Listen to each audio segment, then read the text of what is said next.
Itu tema Natal umum, tema Natal nasional kita. Nanti sore kita akan bicara tentang tujuan kelahiran Yesus. Tapi pagi ini kita bicara tentang tema umum nasional kita. Mari kita buka Injil Lukas pasal 1. Injil Lukas pasal 1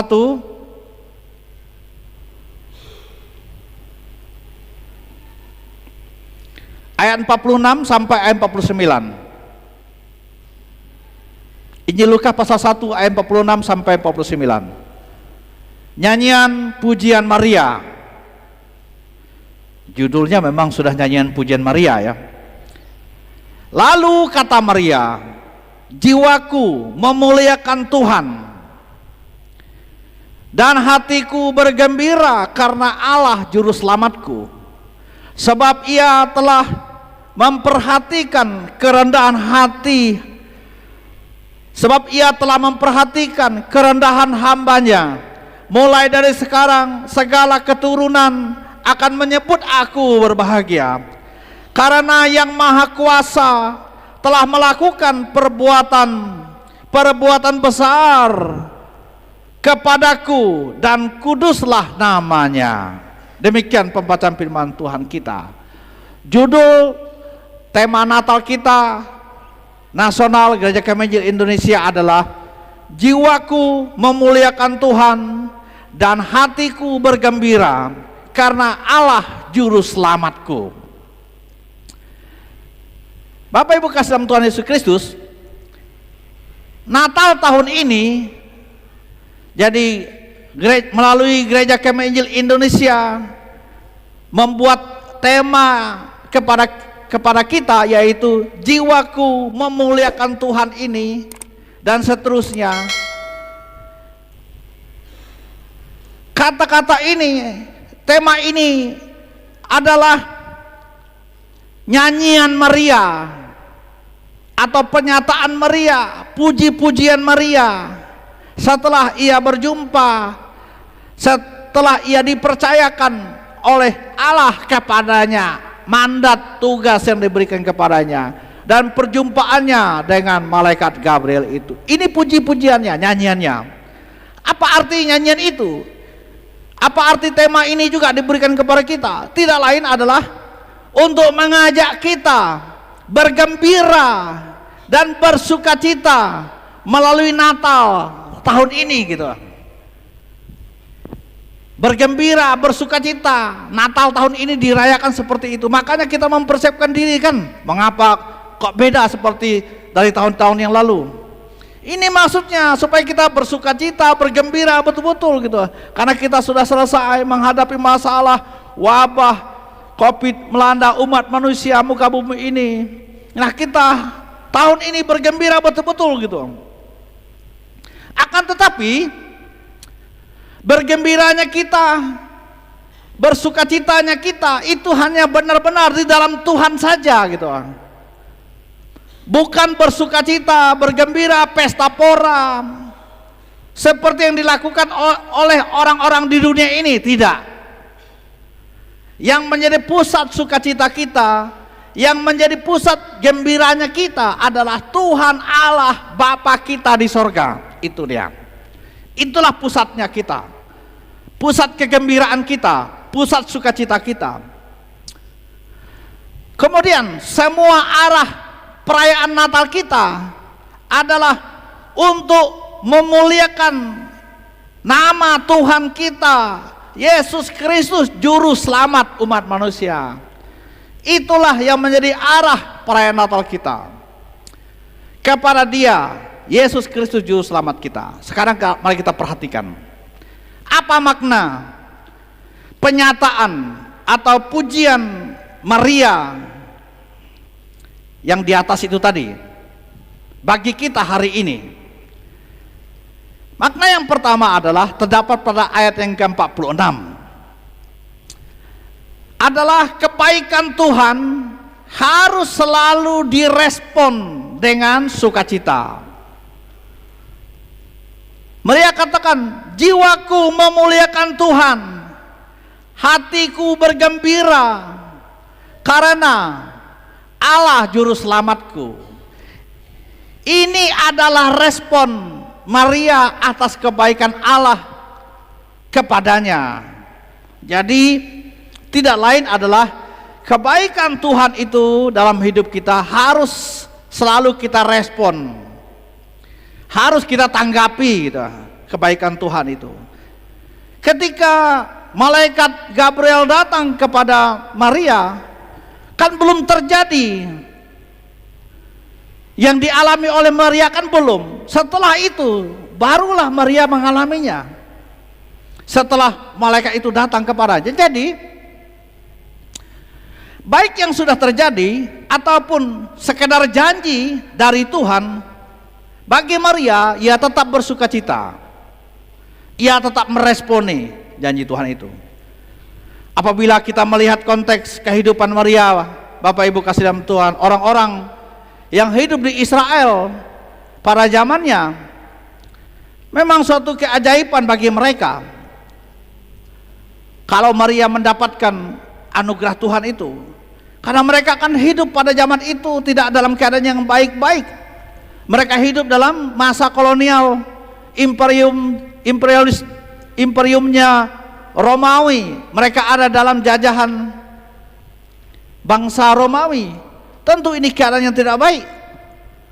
Lalu kemudian malaikat datang memberitahu akan kelahiran seorang raja yang akan memerintah atas keturunan Yakub, dan kerajaannya sampai selama-lamanya. Ini suatu pengharapan besar yang sangat dinanti-nantikan itu. Tuhan memperhatikan dan mengasihi umatnya. Jangan takut. Malaikat Tuhan berkata, "Hai Maria, engkau beroleh anugerah di hadapannya." Ini kan kebaikan Tuhan Allah kepada Maria kan. Bagi Maria ini mungkin sulit, tidak mungkin. Maka malaikat berkata, jangan takut. Mereka kan, sekali lagi saya mau katakan, hidup mereka tidak bagus-bagus amat. Karena sebagai rakyat biasa, perempuan desa, ditambah lagi pada waktu itu situasi mereka adalah dalam kekuasaan bangsa lain, bangsa Roma itu. Lalu ditambah lagi dengan masalah mengandung, sementara belum menikah dengan Yusuf. Ini suatu keadaan yang sulit. Maka malaikat datang kepadanya, jangan takut Maria, karena engkau beroleh anugerah di hadapannya. Ini kan kebaikan Tuhan. Tapi bagaimana respon Maria? Maria menyanyi lalu berkata, jiwaku memuliakan Tuhan, hatiku bergembira. Ini respon. Jadi maknanya bagi kita yang pertama itu, kalau ini dimaknakan kepada kita, Tuhan Allah mengasihi kita, tapi kita harus merespon kebaikan Tuhan itu kepada kita. Apa sebenarnya respon kita terhadap Natal yang kita akan hadapi seperti ini? Apakah respon kita biasa-biasa saja? Atau justru kita merespon seperti yang Maria respon tanggapi ini? Sebagai orang percaya, sebaiknya lah, selayaknya lah kita merespon kebaikan Tuhan, kebaikan Tuhan Yesus Kristus kepada kita melalui Natal tahun ini. Banyak cara kita merespon, bukan? Melalui Natal tahun ini kita menyiapkan segala dekorasi-dekorasi, itu kan bagus. 1 tahun sekali, masa kita tidak bisa menghias rumah kita? Kan? Masa kita pohon Natal pun tidak dipasang? Tapi kita agama Kristen, tapi kok tidak, misalnya ya. Tapi saya lihat tidak ada di kota ini yang tidak memasang pohon Natal, sekat di kampung-kampung. Tetapi respon-respon kita yang lain kan bisa banyak. Menyiapkan keluarga kita untuk merespon Natal, anak, istri, anak-anak, keluarga, menyiapkan lagu-lagu Natal misalnya, antara momen nanti tahun baru nanti memberi kesaksian malam itu kan, ini respon namanya. Nah, dari sekarang kita mulai meresponi itu, atau menyiapkan persembahan-persembahan untuk respon Natal. Masa orang maju saja kita tahu tentang kebaikannya, tapi begitu datang kepada kita, kita enggak. Ini semua respon. respon kita. Lalu kita mengumpulkan keluarga kita untuk orang tua mulai menceritakan tentang Natal itu. Kita menyiapkan tahun ini, 2 tahun yang lalu kita menghadapi COVID, wabah, kita tidak bisa apa-apa. Tapi syukur kepada Tuhan, Tuhan selamatkan kita, kesehatan diberikan. Dulu bapak sakit, dulu juga mama sakit, sekarang sudah sembuh. Sekarang kita patutlah bersyukur kepada Tuhan. Respon kan?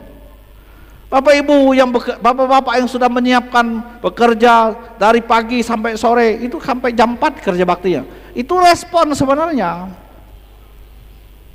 Macam-macamlah kita merespon kebaikan Tuhan itu kepada kita, tergantung hati kita sedang apa kan.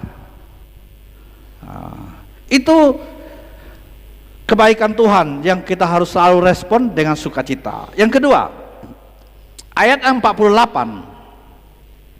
kebaikan Tuhan dengan memperdulikan kerendahan hambanya. Kebaikan Tuhan dengan memperdulikan kerendahan hambanya. 49, sebab ia telah memperhatikan kerendahan hambanya. Ayat 48 itu. Maria itu secara sosial adalah rakyat biasa dan keluarga yang sederhana bersama dengan Yusuf. Dari kata yang dipakai, kelahiran yang dibaringkan di palungan, dan juga Allah melawat para gembala di padang, itu kan menunjukkan kesederhanaan daripada mereka ini.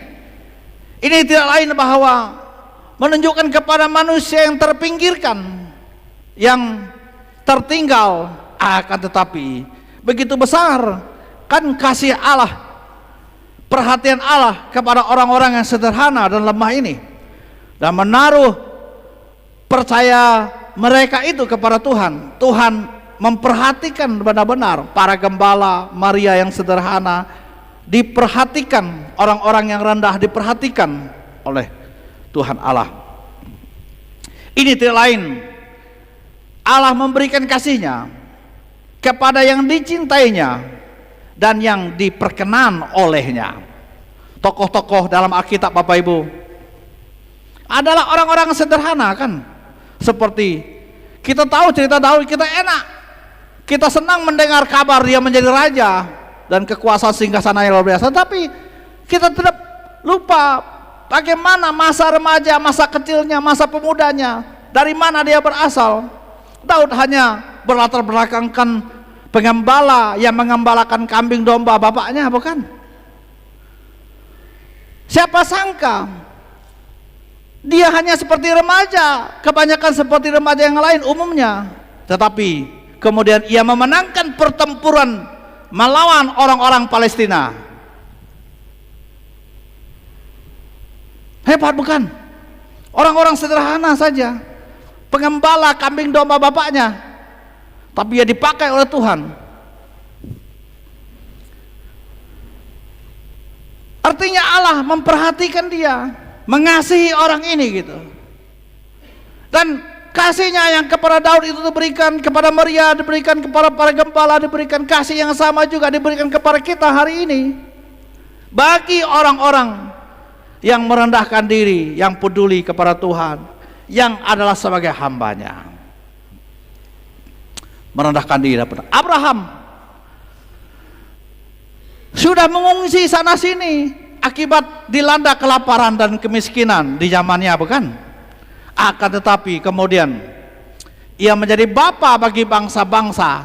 Setiap telapak kakinya, tanah yang diinjak dan bekas kakinya, dan tempat-tempat itulah diberkati oleh Tuhan, sehingga ia menjadi bapa bagi bangsa-bangsa. Kita juga orang biasa Bapak Ibu. Akan tetapi jikalau Tuhan memandang layak saudara-saudara, Bapak Ibu, adik-adik, Dia akan mendapati kita dan saya, kita akan mendapatkan juga kebaikan dari Allah selama-lamanya. Kalau Dia mempedulikan orang-orang yang rendah, maka hal yang sama juga Ia peduli kepada kita.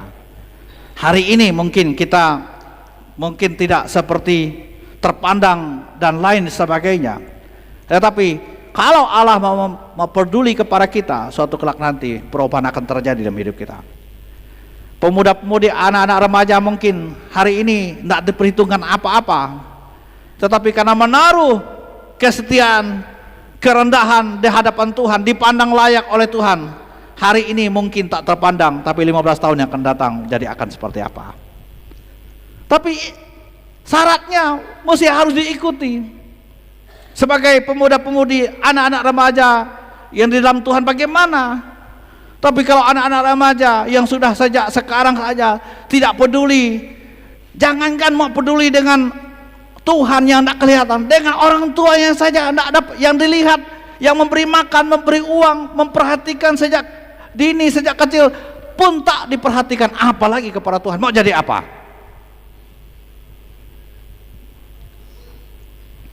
Tetapi belum terlambat, pemuda-pemudi, anak remaja belum terlambat. Belum usia 60-70 tahun, masih panjang perjalanan kau. Hari ini 17 tahun, 16 tahun, masih banyak kesempatan bertobat. Tinggalkan semua kan, tabiat-tabiat itu kan, perilaku-perilaku, berubah. Pasti akan terjadi perubahan. Yakinlah anak-anak muda, kelak 15 tahun yang akan datang, kita akan melihat perubahan besar. Dan jadi apa dia? Kita akan kaget. Dulu saya nak nyangka anak ini seperti begini, tapi hari ini karena Tuhan berkenan atasnya, maka kebaikan terjadi kepada dia. Tapi kalau tidak perhatikan Tuhan, berapa banyak pun asuransi orang tuamu yang diasurasikan untuk investasi dari pendidikanmu, tapi kalau anak-anak yang tidak menaruh hormat, takut akan Tuhan, hidup poya-poya, tidak akan ada harapan yang indah untuk masa depannya akan datang. Tapi bagi yang betul-betul memperhatikan, peduli dengan ayat-ayat, kata-kata Tuhan, pendengar telinganya mendengar firman Tuhan dengan pasang hati, simpan perkataan-perkataan Tuhan dalam hati, diam-diam di hadapan Tuhan, sesungguhnya ia berkenan di hadapan Tuhan. Nah itu Bapak Ibu, adik-adik pemuda, remaja. Jadi bersyukur sekali kalau ada orang tua yang memperhatikan sedemikian rupa, mengajar dengan detail-detailnya. Dia tidak lain dikirim oleh Tuhan Allah, tidak lagi malaikat yang datang kepada kita pemuda-pemudi, tapi dia kirim orang tua kita, bapak, mama kita yang cerewet itu untuk memelihara iman kita agar kita tidak mati binasa. Dia kirim juga hamba Tuhan yang berani menegur. Kalau ia menerima teguran itu, keselamatan terjadi dalam rumah tangganya. Kalau tidak, bencana sedang menunggu kapan dan waktunya juga akan terjadi tiba-tiba. Jadi kebaikan Tuhan itu dengan mempedulikan kerendahan hambanya. Berikutnya yang ketiga, ayat yang ke-49. Kebaikan Tuhan dengan melakukan perbuatan-perbuatan besar bagi orang percaya. Itu kebaikan Tuhan. Dengan melakukan perbuatan-perbuatan besar. Karena yang Maha Kuasa telah melakukan perbuatan-perbuatan besar kepadaku, dan kuduslah namanya. Jelas bahwa Yesus datang ke dalam dunia adalah perbuatan yang besar dan ajaib bagi dunia. Bagi saya, saudara-saudara, bukan saja ajaib, tetapi akan menentukan kemana arah tujuan hidup kita selanjutnya. Tentang keajaiban kelahiran Yesus Kristus, kemana akhir arah hidup saya kelak nanti.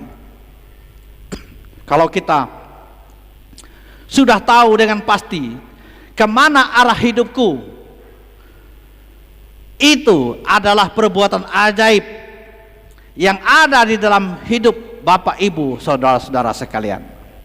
Kalaupun saya sudah tahu sekarang akan kemana arah hidup saya ini, itu keajaiban. Di dalam Yesus Kristus itu keajaiban.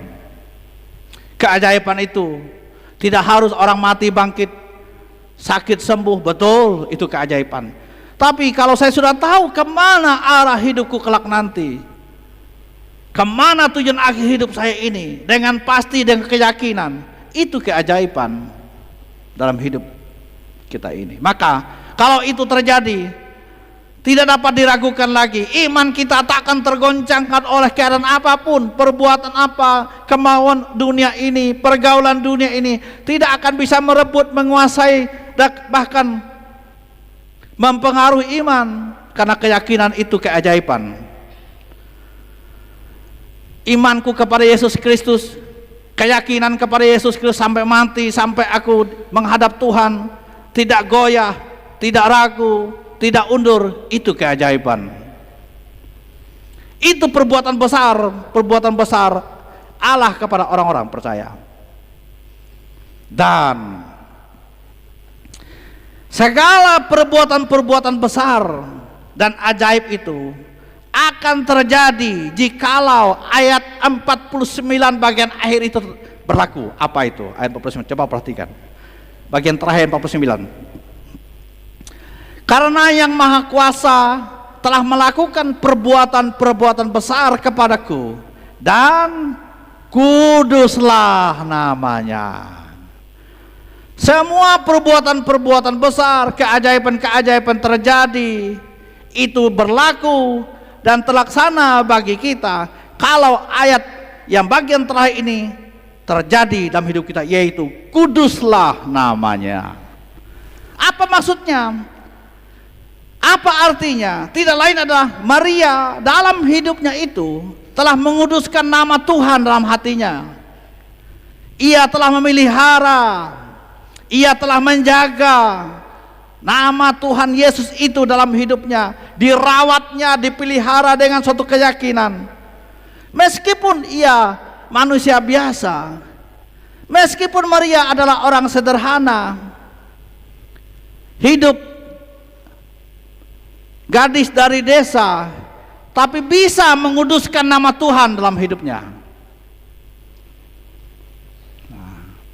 Saya percaya pun Bapak Ibu kasih dalam Tuhan, kalau kita ini orang Kristen yang bersungguh-sungguh, tidak harus menunggu orang di sana, tidak harus menunggu orang-orang yang hebat datang kepada kita untuk kita menghormati Tuhan dalam hidup kita dan menaruh cinta kasih kepada Tuhan. Tapi kita hari ini, dari manapun kita, mau kita orang kota, orang desa, orang dari mana-mana, suku bangsa apapun kita, keajaiban-keajaiban Tuhan itu bisa terjadi, perbuatan-perbuatan besar Allah bisa terjadi dalam hidup kita, jikalau kita, semua kita ini menguduskan nama Tuhan, menaruh hormat, cinta, kasih kita itu kepada Tuhan dengan sesungguh-sungguh dalam hidup kita. Jadi kita menaruh hormat, menguduskan nama Tuhan, bukan saja waktu kita berada di gereja saja Bapak Ibu, di luar sana, pemuda pelajar waktu di sekolah, sama juga dalam gereja ini kita menghormati Tuhan, seperti itu juga kita ada di luar. Karena itu para pekerja, ibu-ibu rumah tangga, dunia usaha, kita menghormati Tuhan di tempat-tempat kita berada. Saya mau berkata apa yang sepantasnya, selayaknya sebagai orang yang menguduskan nama Tuhan. Saya menjaganya, saya meyakininya, kan itu. Jadi kita betul-betul menaruh itu dalam hidup kita. Bukan saja waktu kita berada di rumah Tuhan ini saja, tapi di sana dan di sini pun kita menaruh hormat kepada Tuhan. Jadi menjaga diri kita dengan sebaik-baiknya gitu. Segala perkataan-perkataan kita, semua tabiat tingkah laku kita sebagai orang yang Kristen gitu. Apapun kita sebagai orang percaya dengan Tuhan, pemuda-pemuda Kristen, keluarga-keluarga Kristen, bapak-bapak Kristen, ibu-ibu Kristen gitu. Bagaimana sebaiknya, selayaknya kita menjadi seorang Kristen gitu. Kita menjaga demikian rupa, menguduskan nama Tuhan Yesus Kristus ada dalam hidup kita ini. Jadi apa makna daripada puji-pujian Maria ini? Jiwaku memuliakan Tuhan dan hatiku bergembira karena Allah juru selamatku. Yang mengandung makna yang pertama, kebaikan Tuhan itu harus selalu direspon dengan sukacita, ditanggapi dengan sukacita segala kebaikan-kebaikan Tuhan dalam hidup kita. Yang kedua, kebaikan Tuhan itu dengan memperdulikan orang-orang yang rendah sebagai hamba-hambanya di hadapannya. Dan yang ketiga, kebaikan Tuhan dengan melakukan perbuatan-perbuatan besar bagi orang-orang yang percaya kepadanya. Selamat memasuki bulan Natal 2023 ini. Kiranya khotbah-khotbah Natal kita, Natal tahun ini menjadi Natal keberkatan. Demikian, Tuhan Yesus memberkati kita. Kita akan melaksanakan perjamuan kudus kepada bapak-bapak yang melaksanakan